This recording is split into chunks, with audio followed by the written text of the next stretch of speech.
This is Nothing Coherent. I'm Brandon. I'm Zach. We have our guest Josh on here. Hello. This is our we saw an early screening of Onward, so I just want to take some time to talk about it. We promise to keep it as vague as we can on spoilers. There aren't really that many spoilers, but we'll keep it as vague as possible. Try not to talk about a whole lot in the third act. Right. This is probably not going to be a very long recording session. We're hoping to keep this kind of short. Yeah. Just because we want to give you like a quick reaction, and I really feel like this movie overall, it's hard to talk about. Let's break it down.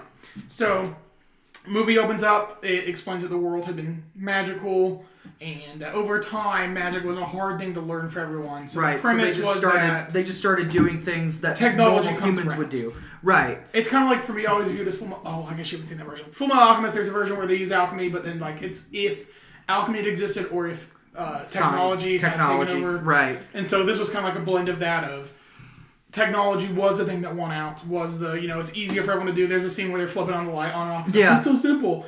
So like, and I was just like, that makes a lot of sense for this world and why all these mythological creatures aren't using these powers that they may or may not have. Yeah. It just got to the point where it was like, well, everything else is easier. Let's we're doing it this way. Why go back to the right. ways of old? Because the ways of old might be wrong. Which I think that was a cool premise that, sometimes the old way is not the wrong way.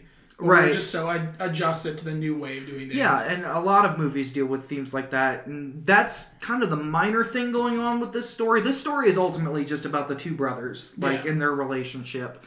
And, it's just their quest. Based on the trailers, everybody knows that, they have a chance to see their dad again. And the whole story is about them making sure they get that chance. Yeah, so the premise, is on their 16th...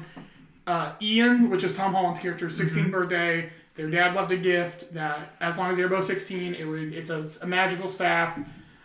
It has a spell that brings him back for one day. Unfortunately, the spell doesn't work. It only brings back half of him. Right, which is where in the trailers you just see the pair of pants. And then 24 hours you have to recover the dad after that. At sunset the next day, which is really convenient timing, it will fade away. And so the whole premise is they go on this journey.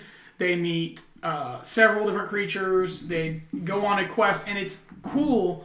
And I think this is maybe light spoilers, but Dungeons and Dragons provided some of the ideas and outlines. There's a definite Dungeons and Dragons feel. Well, and at the end, they thank Wizard of the Coast for a few things, which Wizard of the Coast does D&D. Yeah. And so I thought that was kind of cool. But overall, just some impressions of what you guys thought of the movie. I thought that the animation, being Pixar, is still just as good as any of their other recent films. If you're going to look at any of these movies and be like, this movie looks bad, it doesn't. It's very solid. The animation is definitely there. There's different parts where it's just like, okay, we get it. You know how to do water. Water is beautiful. Yeah, water looked really good every time. Water is just that thing that's always the most impressive with me that Pixar does. Disney too. Frozen really 2 Frozen looked really great. This movie looked good. Finding Dory looked great. This is a solid animation wise. Pixar is always at the top of their game with that. I thought the world was really interesting. I like that it's basically like the human world but medieval modernized kind of. All these creatures and stuff, they still exist, but they're everyday creatures. They have a pet that's a dragon. A little dragon. A little tiny dragon. And you see him in the trailers and stuff. And I'm like, this is really cute and it's fun. The vocal performances are really good. I was a big fan of Chris Pratt, the older brother. Yeah, I thought Tom Holland felt just Tom Holland. Yeah, I almost felt like I was just kind of listening to Peter Parker talk. I felt like just Tom Holland has played Tom Holland in every movie. Yeah, and I felt like Chris Pratt was really trying to hammer in, I am this character, this person who's obsessed with this card game that was obsessed with the magic and the world the used history to be and everything. He's almost like one of those hippies who's I don't want you to tear down a tree about historical stuff. At the beginning of the movie, he has that thing where he's tied to a historical monument of something that existed from the world of old. And I like that kind of comes back throughout the film of him just we need to care about history and stuff. They have such different ideologies and they complete each other so well in the movie. So their relationship was really solid for me. Yeah, I thought that, I think even we got done, the movie was a short movie, but I felt like I didn't feel at one point that, man, this is going too quick or this is already over. but at the end I was like, man, that was short. But I didn't think it was a problem. Something I noticed. I don't think this is a spoiler at all, but I think you're going to go into the movie. It's obviously advertised that you're probably going to get emotional, that you probably will cry. I think that, obviously, from my personal experiences in my life, I didn't necessarily connect the same way, but I think that if you've, again, this isn't a spoiler, but if you've ever lost someone close to you, I think this is going to get hit really home, and it's going to make you very emotional. Right. And I think, too, what I really like, too, I think I counted, there are 6 characters that get a somewhat amount of screen time, but, I mean, it's really about the brothers and the mom and the family. You had the brothers, the mom, the dad, the cop, and then the Manticore, which isn't really a spoiler. But I think what I liked a lot about the movie, what I think is going to relate to a lot of people is, especially Ian, it's a lot of the movie is about him growing up. And you even see checklists in the movie. And so you're really going to relate to the nerdy aspect of the older brother. And then just the insecurities and the uncertainty of who am I as a person, as a man, as a woman, however you want to identify with, Yeah. I really identified with that with the older brother because of my relationship with my younger brother is so similar to that. I was just this is a parallel to my life with my brother. So there's a scene in the movie where I got super emotional and I was I can recall doing similar stuff with my younger brother when we were kids. Yeah, I think we each had a moment where it was just different things of a line of dialogue that Chris Pratt's character said that I was ooh, and it was meant to be emotional, but it wasn't meant to be the big one, but it was it defines his character and he says it, and I was I remember going through a situation super similar, not with my dad, which that's the thing that I was worried about going to this movie. I'm is this going to be one of those that if you've lost a parent, you might be attached to more. Right. Or you're just sympathizing with them instead of Yeah, but I think overall just this movie in a lot of ways is about people coming to terms with loss. Right. And I think that that's a powerful enough theme regardless of who it is, somebody you've lost. Everybody on some level has either lost somebody or at some point, unfortunately, they will. And I think that this movie is almost just, in a way, kind of like the 5 steps of acceptance. You're just denying it. It's oh, I can bring this person back. And it's do I get what I want in the end? I get to see this person one more time. I think almost anybody would do anything to see a loved one one more time that they've lost. They'd be I'd love to see them and just let them know what's going on in my life now. I think a lot of people can relate to that, especially somebody who's lost a parent. So I'm sure that there are kids out there who are going to relate to this in a lot of ways, or even adults who've lost their parents who have grown up and had children of their own now. Yeah. Or just that. I feel this year, legacy is a big thing for Pixar. And I feel the legacy he left with his kids and the legacy in Soul are going to be big things. I feel is we got a preview for before, and it looks really good. But I think that's just the thing to this movie that I kept thinking about is legacy is the legacy of the old ways that the older son held on to, and the legacy that the younger son wants to hold up of the dad that he never met. Right, and that I thought was really powerful. It was I want to meet this person I've never met and talk to them about my life and be I just want to see you. And I was that's really sad, and it's handled in such a mature way for a kid's movie. There's a internal conflict with both of them, and then it becomes an external conflict between the two. And I think that when they're having their moment, it's really powerful, and it actually settles in for a little bit rather than a quick makeup and everything's fine. I think that the resolution of conflict in this movie is handled phenomenally well for a kid's movie. Yeah, I will say they do something twice that I don't like. They do the same conflict twice. I'm we already went through this. We had a big emotional moment where everything kind of came around. To do it again kind of frustrated me. So I was why not just do it once? And do it once and do it towards the end of the second act, kind of, maybe? Well, so I went to the bathroom thinking that we still had another hour because I looked at my phone. I was okay, I got to pee.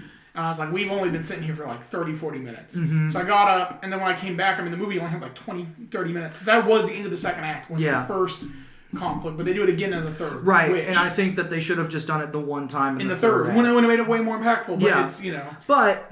And I think, too, you might have mentioned this at the beginning, and so I apologize to the listeners. Doesn't matter. If we've already said this, but we talked at the beginning, the intro of the movie was about how kind of the old had passed away. Now the new. So it is another, reminder to like, don't forget the past. And then just like, see the value of like traditions and like history and relationships and things like that. Just, I guess, we might have said that at the beginning, but like, just really like, don't forget where you came from, and hold on to those things, So I thought that was a powerful to thinking back over the whole thing.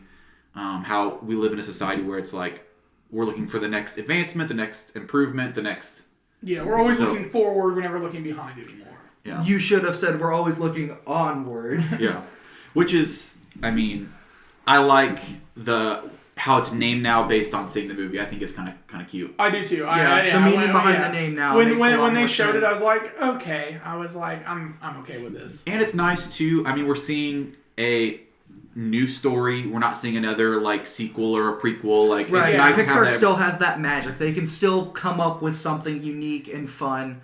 Like I honestly was starting to doubt them a little bit after Brave and Good Dinosaur, and then they came out with Coco, and then Soul is Inside coming Out. out. Inside Out. I didn't see Inside Out until years later. But Pixar always has these years where they dip, and so I was worried. I was like, please don't be. Even dip, and even by dip, their worst is Brave, and that's still Cars 2. But even at that, like, not hitting... Brave is still a watchable film. Yeah, like, hitting the rest of them out of the park. Yeah. Well, we have an argument. We're talking like where the tier list is. This is a very mid-tier.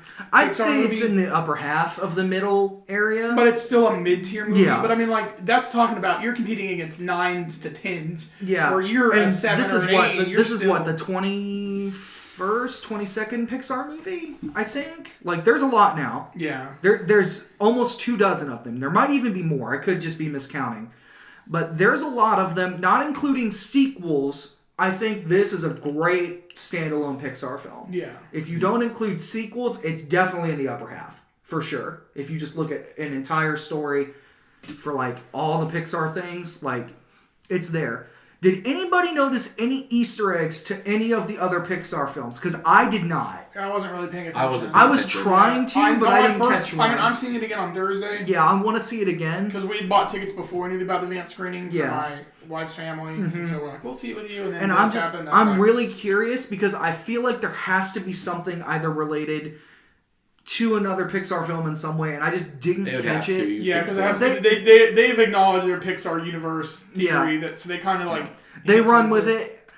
If I had to guess, it would probably be related to Brave, and I just didn't catch it. Yeah, there could have just been the ball somewhere. That's what it was a lot of time. It could have just been a toy on the ground or something, but they always reference something, and I'm like, Pixar, I didn't catch it. Well, not even reference, just it's there. It's just there. And so, but there's some of those scenes that... There's a lot happening, so it could right, and like it's my first time watching it. I'm trying to pay more attention to the story, not what's going on in the background. But like, I was just so immediately sucked in. Like, the story really hit me. Like, and I was really worried that the story would not do that. All right, so we'll bring this to a close. We want to make this a little bit of a shorter review. Right, we don't want this to go on too long. Since we don't want to do a spoiler talk, you can go on out. That's pretty much it, guys. We recommend seeing Onward. I really liked it. Me and Zach are going to address something real quick while Josh, are going to slip out. Overall, though, I really liked it, but I want to talk about the Simpsons short before it. I feel like me and you are more accustomed to that. So, I knew it was coming. I didn't. Yeah, my brother didn't either, so he's like, oh, it's really cool. Yeah, and so, I loved it. Yeah, I thought it was really cute. It's about Maggie. It doesn't have any dialogue, so they showed that like later on they can do something like this with zero dialogue. Yeah. Which is nice. There were several times I'm like, I just wanted to say dough or something, but like it was nice to see that. There were a lot of nice jokes that were able to play off of this with no dialogue. So that was something I just thought was cute. It's not very. It's like 5 minutes long. Yeah, maybe. I thought it was really good. It was also really funny. Yeah, like it still had that Simpsons type humor, which when I saw that they were doing a Simpsons short before, I was like, oh, this is not going to have the type of humor that Simpsons has, but it does. Yeah, but it's handled in a way that like kids aren't really going to get it, but the adults are going to see the visual gags and they're going to be like, okay, this is still really good. Yeah, and so the other thing I want to address real quick. And I kind of want to talk spoilers, but I guess we won't, is the LGBT character. Oh, yeah. Everyone on the internet was freaking out about. I just read about it while you guys were recording Invisible Man, and like Russia has already like cut that entire line. So of the only reason I just want to say it is it's literally a single line. She says maybe like 10 words. Not even. It's like one sentence, and it's like my girlfriend's kid treats me the same way. My girlfriend's kid doesn't look at me really well, or something like that. It's something to weird, that extent. but it's like because there's two characters talking about their relationship with somebody that they're dating. They're talking about their kid, referring to Ian and his older brother, and this other person is talking to the step parent, I think it is. The boyfriend. And he's just like, I don't know what to do. And he's like, and the other person replies, yeah, my girlfriend's kid always has a problem. Sure, he's doing the same thing with me. Right. Or had done the and same I was thing just with like, me. that was such a good way to do that. I didn't hear anything going into this movie that there was an LGBTQ character. Well, there's a bunch of just moms on Facebook that I'm friends with. Now there's so many people complaining about it, and I'm just like, we're living in a day and age where this should not matter to you. Yeah, it's not like, I mean, like we so let's get. I guess we're gonna get. I think it's just stupid. I think it's stupid that everyone was freaking out. Yeah, about it. I think it's such a minor thing. It's one line. There was nothing homosexual in the movie by saying that. Yeah, like that community does exist in the real world. And this movie isn't made by like an audience that disagrees with that. So I think everyone who freaks out about it, I'm like, why does it matter? It shouldn't. So, and you know what the company represents that made the movie. You know how they feel about it. But, so I want to do something. We're not going to talk spoilers, but I want to be very vague. I think the messages at the end are really good. Oh, yes. That's my thing about the movie, is if the messages hadn't landed the way they did... I know I need to stop touching the table. If the messages hadn't landed the way they did, I think I would have been like, this is a bottom-tier Pixar film. Yeah, the message is strong. I think landing the ending... There are certain parts of the ending that, like, I didn't like as much as other people did, but I still think they're good. But there's a big thing at the end that I was like, when we walked out there, I was like, I'm really impressed they handled it this way. Yeah, same. I thought they were going to do something different, and I'm glad to be wrong. Yeah. But with that being said, I did really like Onward. Again, we're trying to be better about rating, maybe coming up with our own system, but for now, giving it a number, it'd probably be like a 7.5. I think it's probably an 8 or an 8.5. I think it's pretty good. Yeah, I mean, don't get me wrong. The character work is strong, and like you just said, I think the meaning hits really hard. Yeah. And like, if you have a similar situation to that, you're gonna relate to this movie a lot, and it's gonna hit you in the feels.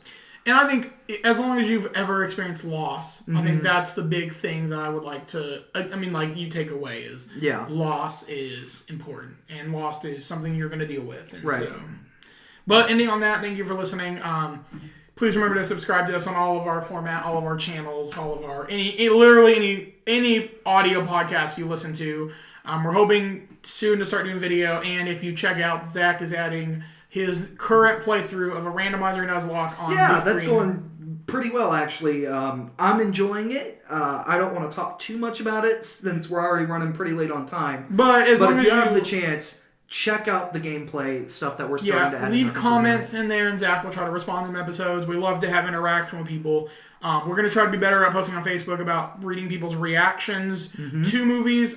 So we're going to start trying to be more open on, hey, we're reviewing this stuff. But overall, just thank you for listening. Thank you for watching. And please like and share whatever you're doing. I don't know.